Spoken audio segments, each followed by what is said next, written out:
오늘 미국 주식은 상승했습니다. 반등했습니다. 어제 빠졌다가 유럽 시장 어제 좀 안 좋았었는데 혼조세였죠. 러시아 장이 오픈됐는데 이 부분 이거 두 개가 러시아거든요. 얘는 4% 상승했고 RTSI는 마이너스 9% 빠졌잖아요. RTSI는 영어로 표시 달러 기준으로 표시되기 때문에 그렇습니다. 이거는 모스코바 루블화 기준으로 표시되기 때문에 외국 투자자 입장에서는 밑에 걸 봐야 되겠죠. 국내 투자자 입장에서는 이걸 봐도 되겠지만 외국 투자자 입장에서는 이걸 봐야 됩니다. 아시아 시장도 약세였어요. 근데 뭐 하루 만에 반등을 했고 그냥 유가는 아래로 또 빠졌습니다. 3% 빠졌어요. 유가가 빠진 이유는 이거 로이터 통신 보도인데요. 여기 보시면 유가가 3%나 빠졌는데 유럽연합이 동의하지 않았습니다. 러시아 석유 보이콧하는 것. 그리고 카자흐스탄 그 파이프라인 잠궜다고 러시아가 잠근다고 막 이런 얘기를 했었잖아요. 근데 다시 부분적으로 재개됐다 이런 얘기가 나와서 유가는 3% 빠졌습니다. 러시아가 석유를 수출 안 할 수가 없을 겁니다. 돈이 필요한데 자기가 벌어들일 수 있는 수도공지를 잠근다고요? 이거는 단기적일 수는 있지만 추세적으로 그렇게 할 수가 없습니다. 그 부분은 이 부분은 신경 안 써도 될 것 같고, 그 다음에 이거 유럽 PMI 지수 최종치가 나왔거든요. 이게 보면 뭐 제조업 지수가 약간 떨어지긴 했지만 과거 추세에서 보면 높은 수준에 있다 이렇게 생각을 하시면 될 것 같아요. 50대니까. 서비스 부분 반등한 뒤에 내려오는 강도가 있긴 하지만 높은 수준에 있고요. 미국입니다. 미국 이거 ISM이 아니고 마켓에서 발표하는 거거든요. 이게 증가하고 있습니다. 계속 상승 추세를 보이고 있어요. 이거는 서비스업입니다. 제조업 앞에 게 제조업. 그러니까 글로벌 경제는 큰 어떤 충격이나 이런 걸 받고 있지는 않다. 물론 4월 달에 발표되는 잠시만요. 속보치가 아닌 최종치를 봐야 되겠지만 속보치로 놓고 보면 우크라이나 전쟁이 크게 문제를 경제에 야기시키진 않았다. 이렇게 우리가 이해를 해야 될 것 같아요. 그리고 미국의 신규 실업상 청구건수가 나왔거든요. 얘가 18만 7천 건이 나왔는데 이거 가장 낮은 수준입니다. 코로나 팬데믹 이후에 여기 18만 8천 건까지 내려간 적이 있었거든요. 근데 18만 7천 건은 가장 낮은 수까지 왔어요. 그러니까 고용 부분도 상당히 좋아요, 미국이. 우리가 전체적인 걸 그냥 한번 잠깐 볼 필요가 있는데 여기 보시면 이건 야르데인 리서치 어제 보여드렸던 것 같은데 여기 보면 이제 서프라이 지수 시티은행의 서프라이 지수는 바닥을 찍고 올라가고 있고 그 다음에 투자자들 심리 지수는 과거 보면 이제 하락 강도가 상당히 바닥까지 와 있는 상황이었거든요. 그리고 그럼에도 불구하고 그러니까 심리지수가 상당히 악화됐음에도 불구하고 이때가 침공 때입니다. 러시아. 이게 검은색이 러시아거든요. 하나는 RTSI, 그 다음에 약간 그레이색, 요게 아마 모스코 겁니다. 이게 RTSI고 이게 모스코 같으네요. 여하튼 보시면 밑으로 아래 급락해서 내려왔고 요 빨간색하고 이 분홍색이 요게 중국이거든요. 이 두 개의 추세만 악재를 보이고 있고 다른 쪽은 최악의 상황을 지나지 지금 올라가고 있어요. 그러니까 심리지수가 바닥을 치고 있는데 그 과정에서 이게 올라가고 있거든요.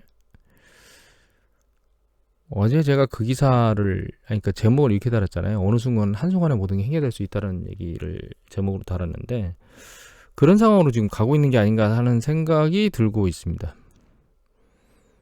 그리고 어제 보여드렸던 NAIM 액티브 투자 펀드 매니저들 포지션을 어제가 여기까지 보였거든요. 다시 크게 늘렸습니다. 이번 주에, 지난주에, 그러니까 지난 7일 동안 급격히 늘렸죠. 그 다음에 미국의 AAII, 미국 개인 투자자들 협회에서 발표한 개인 투자자들 심리 지수가 보면 여기까지가 됐다. 어제는 여기까지 보셨어요. 오늘 쭉 줄였습니다. 그래서 불 쪽으로 많이 늘었어요. 그러니까 투자자 심리가 바닥을 찍고 방향을 전환하는 것 같습니다. 윗방향으로. 그리고 또 미국이 유럽 가서 한마디를 했는데 이게 가장 중요한 이슈가 아닐까 생각합니다. 미국이 352개 중제품 관세 면제를 다시 실시하는 걸로 나왔습니다. 중국하고 미국하고 분쟁을 하면서 인플레이션 압력을 계속 가중시키고 있었는데 러시아 때문에 에너지하고 지금 곡물 인플레이션 압력이 다가오니까 중국 쪽을 풀어주고 있습니다. 그래서 인플레이션을 좀 달래는 부분이 하나 있고, 두 번째는 지금까지 계속 채찍으로 중국을 때렸거든요. 너 러시아 도와주면 안 돼, 도와주면 안 돼, 도와주면 안 돼 이랬는데 러시아가 상황이 지금 안 좋은 걸 보고 중국한테 당근을 던지고 있습니다. 자, 이렇게 해주는데도 러시아를 도와줘? 그럼 너 완전히 손바닥 뒤집어서 러시아처럼 만들어 버릴 거야. 이렇게 무언의 협박을 하고 있는 거죠. 달래면서.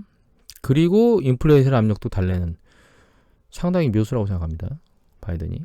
중국한테도 이런 행동을 취했는데 바이든이 사우디한테는 이런 손바닥 뒤집는 걸 안 할까요? 여기까지 관계가 개선돼 버리면 이제는 에너지 압력도 줄어들게 될 겁니다. 그러니까 사우디에서 증산을 하고 오펙을 끌고 가는 이제 가장 대표 주자죠, 사우디가. 사우디가 증산한다 그러면 다른 애들도 증산을 할 수밖에 없을 겁니다. UAE는 뭐 같이 따라갈 거고 마찬가지로. 그러면서 최소한 에너지 부분에 대한 인플레이션 압력, 그 다음에 중국 같은 경우는 에너지 부분보다는 제품이겠죠. 전체 공산품, 물론 농산물도 관련이 있을 것 같고, 하여튼 여러 가지 전체적으로 인플레이션 압력을 줄이게 되지 않을까 생각을 하게 됩니다. 다만 지금 밀과 관련된 것, 혹은 비료와 관련된 두 가지가, 옥수수도 일부 얘기가 되고 있고, 이 세 가지가 해결할 수 있는 여력이 지금 없는 상황인데, 그거는 뭐 큰 축에서 전체적으로 인플레이션 압력을 받을 거라고 생각했던 것 중에서 부분만 받는다는 거는 유연 강도가 훨씬 줄어든 거잖아요. 그러면 투자 심리는 급반등하지 않을까, 이렇게 생각이 들도록 만드는 액션을 취하고 있어요. 이제 끝자락으로 가고 있는 게 아닌가, 이제 진입하지 않았나 이런 생각이 듭니다, 개인적으로는. 다만 아직도 남아있긴 합니다. 뭐가 남아있냐면 제롬 파월 연준의장이 금리 올리는 속도를 올리고 QT까지 한다 그랬거든요. 그러니까 대체대표 줄이는 거하고 금리 올리는 것에 대한 속도를 느리겠다, 5월달부터 그런 뉘앙스를, 그러니까 할 수도 있다라고 뉘앙스를 보이고 있는데, 이 부분이 어떻게 반응할지는 참 판단이 모호한 부분이긴 한데, 일정 부분 러시아 우크라이나 사태까지 다 지났기 때문에, 최악의 상황까지 지났기 때문에 이게 심리적으로 그렇게 세게 반응하지 않을 수 있겠다라는 생각을 현재는 하고 있습니다. 그리고 한 가지 그러면 남아있는 게 러시아하고 우크라이나의 전쟁이거든요. 이거 잘 보시면 내부적으로 국방장관 직위 해제하고 정보관리들 가택연금하고 특사 사임하고, 막 특사 사임이라는 건 뭐 가둔 게 아니고 아주 유력한 특사, 어디 있나? 여기 나오나? 여기 안 나오네요. 사라져버렸네. 중요한 부분이 요 분이네요. 요 분께서 경제를 잘 끌고 가시던 분이었는데 사임하고 추국해버렸는데 터키로 넘어가 버렸죠. 잡혀 들어갈 수 있으니까. 중앙은행 총재는 사임한다 그랬는데 여자분인데 여기 사진이 안 나오네요. 사임한다 그랬는데 아예 사임 안 돼 라고 막아버렸고, 그러니까 전부 다 상황이 최악으로 만들어가니까 발을 빼고 있습니다. 그리고 푸틴은 이 책임을 누구한테 전가하려고 밀어버리고 있고요. 이게 푸틴이 국민들이 뽑는 대통령이잖아요.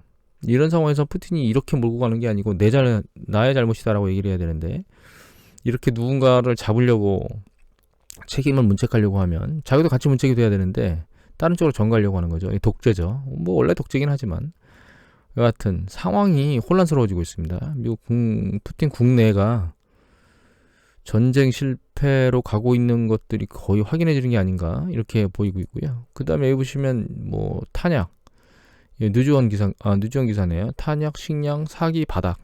뭐 이거 여러 가지 보도에서 다 쏟아져 나오고 있고, 그 다음에 수도 키이우 주변에는 뭐 서쪽하고 동쪽하고 전부 다 확장하고 있고, 그 다음에 자체가, 그러니까 러시아가 공격에서 방어로 태세전환 혹은 후퇴 이런 쪽으로 계속 보도들이 나오고 있고요. 마리우폴 함락 얘기는 아예 지금 들리지도 않습니다. 오데사 앞바다에 있던 전함은 격추했다는 얘기가 나오고 있고, 이건 뭐 우크라이나 발이기 때문에 확인이 안 되고 있고, 그래서 전세가 이제 러시아가 어떻게 해볼 수 있는 상황이 아닌 쪽으로 계속 흘러가고 있는 것 같습니다. 그리고 러시아 이거 뉴즈비전 김성호 기자께서 3월 24일자로 올렸는데 제가 오늘 새벽에 잠깐 본 거라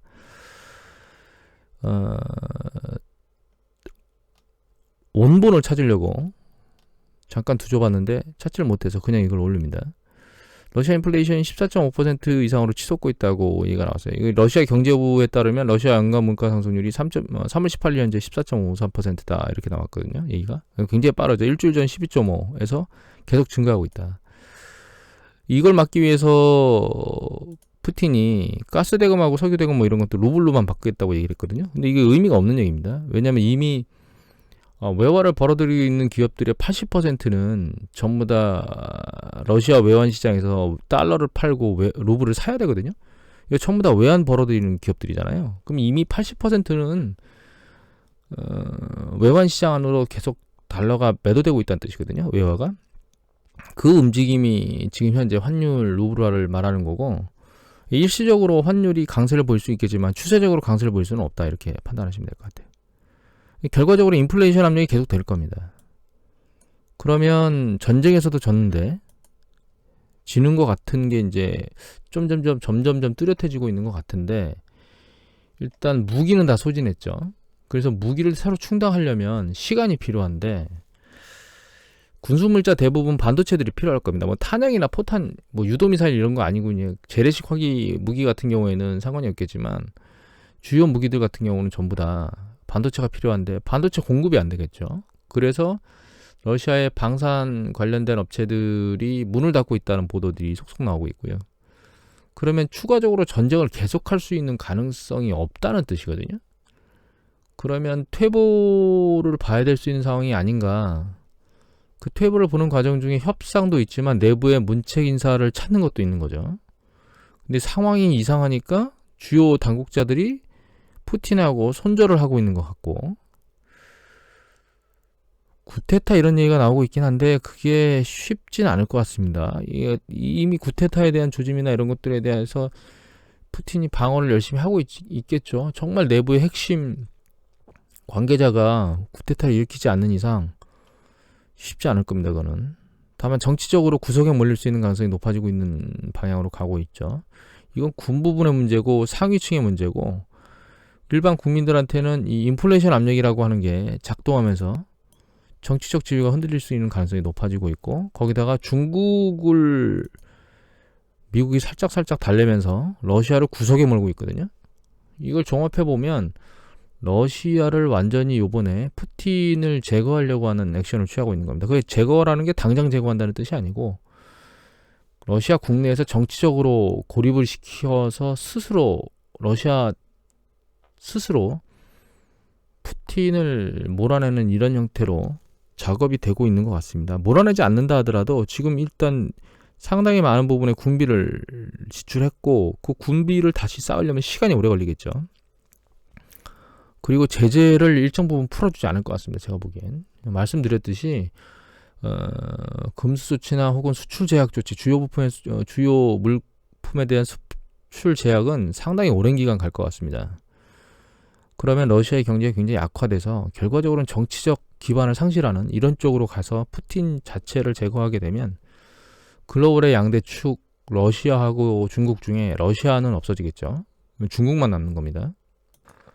그런데 러시아는 유럽 쪽이 가장 큰 위협이었고 중국은 아시아 쪽인데, 그러면 러시아가 소멸되게 되면 유럽하고 미국, 일본, 우리나라 이런 쪽, 그러니까 서방적의 양쪽에 끼이게 되죠, 중국이. 그런 입장에서 놓고 보면 중국도 녹록치 않은 상황으로 전개되기 때문에 글로벌 정치 관련된 흐름은 그런 쪽으로 가고 있는 것 같습니다. 정리해보면 이제 마무리 자락으로 가고 있는 게 아닌가라고 하는 생각이 들게 됩니다. 여기서 이제 뭐 예를 들면 화학전이나 전술핵과 관련된 액션을 취할 수도 있다고는 생각을 하는데, 그렇게 취한다고 해서 무엇인가 바뀔 게 있겠느냐. 최악의 경우 3차 대전이라고 하는 것들이 발생할 수 있긴 한데 그것까지 가지는 않을 거라고 봅니다, 저는. 그리고 이게 단순히 러시아가 우크라이나 쪽하고 붙어있는 쪽만 군사를 사용한 게 아니고 그 반대쪽에 있는 아시아 지역 쪽과도 관련 있는 군대까지도 끌고 갔다는 얘기들이 나오고 있거든요. 그래서 뭐 어떤 군 전문가 얘기 들어보면 일본이 러시아를 치고 들어간다거나 북한이 거꾸로 방향을 노려서 러시아를 치고 들어가면 러시아가 방어할 능력이 없을 것이다, 이런 얘기를 하고 있을 정도거든요. 이게 정확하다고 볼 수는 없지만 일정 부분, 상당히 많은 부분 군사력을 소진한 것 같습니다. 여하튼 그래서 3차 그러니까 화학전이나 전술핵이나 이런 것들을 쓴다 하더라도 지금 상황은 크게 추세적으로 변화를 일으키기보다는 부분적 변동성만 야기할 뿐 큰 문제에 영향이 없는 것 같아요. 1차적으로 중국에 대한 화해 조치를 취했는데 그 중국 쪽이 어떻게 받아들이냐, 러시아하고 대응을 어떻게 할 것이냐라고 하는 걸 좀 봐야 될 것 같고, 사우디가 중국이 화해 조치를 하고 있는 부분에 대해서 어떻게 반응할 것이냐, 요거를 좀 봐야 될 것 같고, 이 두 부분이 해결되면 그 다음에 남은 건 이제 러시아하고 우크라이나의 협상이겠죠. 근데 이 협상은 그냥 가는 걸로 봐야 될 것 같습니다. 시간이 걸린다 하더라도. 이제 마무리 자락, 더 이상 추가적인 전쟁으로 인한 변동성은 추가적으로는 없을 것 같고, 인플레이션 압력에 대한 부분만 해결이 되면, 그리고 중국에 대해서 지난번에 부정적인 얘기를 포지션 줄인다거나 이런 얘기를 드렸었는데, 지금 미국이 화해 조치를 내밀었죠. 이걸 시진핑이 받아들이고 러시아한테 최소한 제재는 안 하더라도 협조를 하지 않는 이런 형태의 패턴을 계속 유지한다면 중국 투자에 대해서도 향후 긍정적인 이슈로 작용하지 않을까, 이렇게 생각을 합니다. 오늘은 이것으로 마치도록 하겠습니다.